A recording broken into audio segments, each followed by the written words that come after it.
Saudações a todos, eu sou Yasmin Muniz e nesse vídeo a gente vai falar sobre dicas de como conseguir uma bolsa para fazer o doutorado no exterior, o famoso doutorado sanduíche ou programa mobilidade ou como você queira chamar.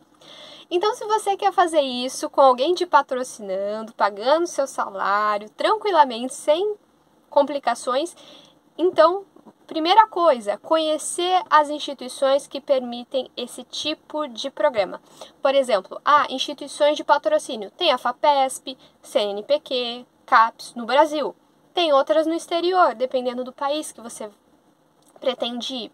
Então, você tem que fazer um panorama de quais ambientes, quais instituições te permitem fazer isso. Geralmente vão ser as mais gerais, mas às vezes tem alguma específica. Por exemplo, a Alemanha tem a DAAD, ela é específica, mas tem doutorado sanduíche. Então você tem que conhecer para quem você vai mandar a sua candidatura. Outro ponto, quando abrir um edital, você tem que olhar para ele como se fosse a sua nova Bíblia. Então você tem que conhecer tudo daquele edital. E eu não falo brincadeira nisso, tudo, linha por linha.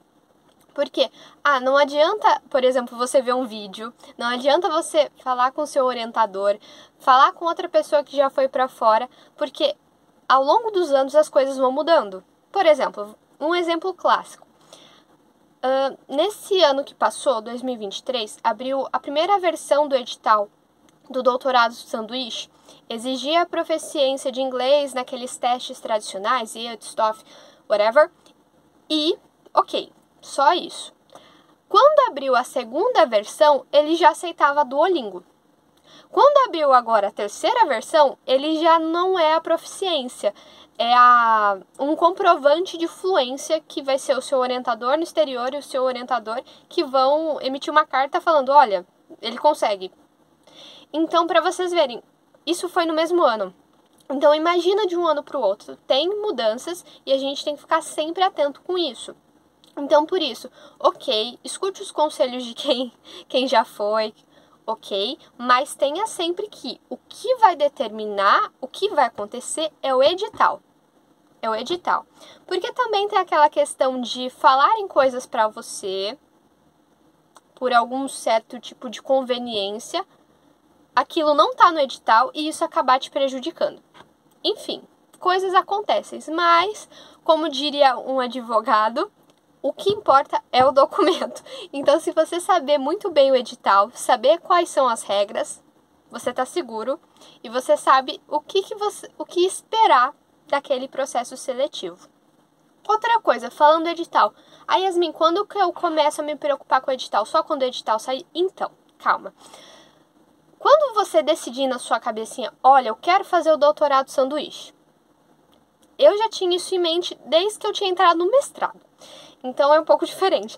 Mas, digamos assim, para valer, eu diria, para você tomar essa decisão, pelo menos uns 2 anos antes. Por que 2 anos? Porque 1 ano antes é o que você vai precisar de documentação, da entrada no processo, e tarana, para depois desse processo que dura uns 9 meses, você realmente ir para o exterior. Agora, o outro ano, que é os 2 anos que eu comentei, seria para você analisar os editais antigos. Porque, você tem que se basear no edital que você vai concorrer. Concordo, eu falei isso, mas eu digo assim, para você ter uma noção do que você precisa. No edital passado vai mudar alguma coisa, mas algumas coisas vão ser muito semelhantes. Por exemplo, você vai precisar de um orientador no exterior que te aceite. Você vai precisar de diploma, você vai precisar de plano de pesquisa. Algumas coisas vão ser parecidas e mesmo que mudem, você já tem uma noção do que eles estão pedindo na atualidade. Claro, você se baseia no seu, mas você já está um passo à frente por saber o que talvez eles vão pedir. E você já vai organizando as coisas. Outro ponto. Yasmin, eu não tenho orientador no exterior, meus orientadores não têm contatos, o que eu faço? Desisto, eu choro? Calma, por isso que eu disse alguns anos antes, porque se você se planejar, você consegue conversar com as instituições, consegue mostrar a sua proposta de trabalho e talvez você vai ter um aceite. E você também vai conhecer os orientadores em potenciais no exterior e você vai poder fazer uma decisão mais assertiva de para onde você quer ir e com quem você quer trabalhar. Então, por isso, faça as coisas com calma e, se possível, com antecedência. Ah, Yasmin, mas eu abri o edital e eu decidi agora que eu quero fazer o doutorado sanduíche. Então, siga o edital e faça o que der o mais rápido possível. Eu acredito que o ponto que mais pode demorar de todo o processo de doutorado sanduíche é que, se você não tem um contato no exterior, seu orientador não tem um contato no exterior, as coisas não vão demorar um pouco mais, porque você vai ter que conhecer pessoas. É que nem o processo de fazer o doutorado no Brasil, a mesma coisa. Então, você vai ter que começar a conversar com as pessoas, conhecer, avaliar e tudo mais. Mas, Yasmin, vou desistir.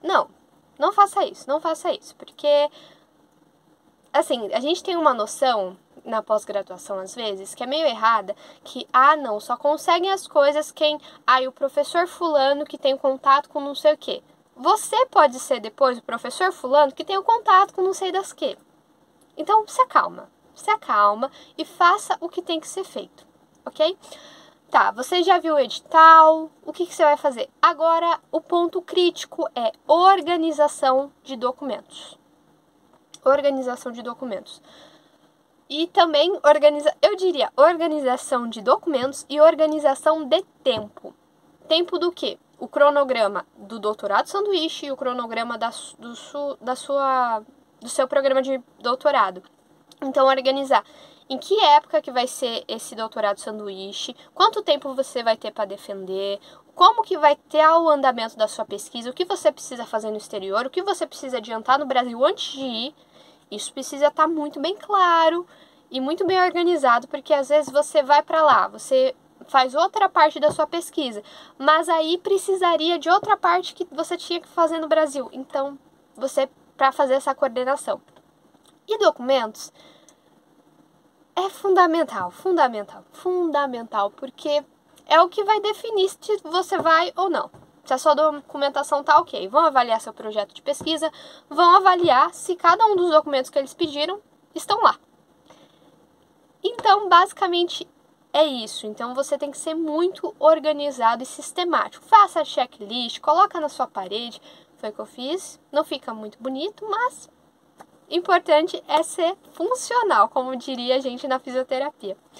Bom, eu acho que eu já falei demais, mas são as dicas principais. E se eu pudesse dizer uma coisa pra você, não se fique se grilando com coisas que te falam ou com a questão de dificuldade das coisas. Às vezes, por exemplo, você pode ser o primeiro do seu programa de pós-graduação que vai para fora, então as pessoas, como não sabem se vão dar certo ou não, tem uma questão de não dar tanto apoio que você precisa. Pode ter a questão de, que o lugar que você vai as pessoas não acham tão relevante. Pode ter a questão de, as pessoas acham que não vão dar certo, que você tá surtando.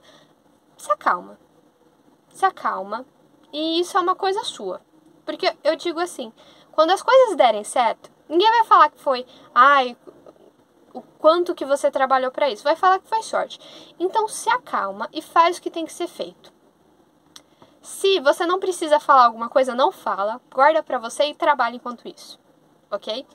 Mas não desanime, porque é realmente possível e você não precisa provar nada para ninguém, além de para quem vai te patrocinar, ok? Então, é isso. Bons estudos, bom doutorado, independente de como seja. E nunca desista. Só diria isso.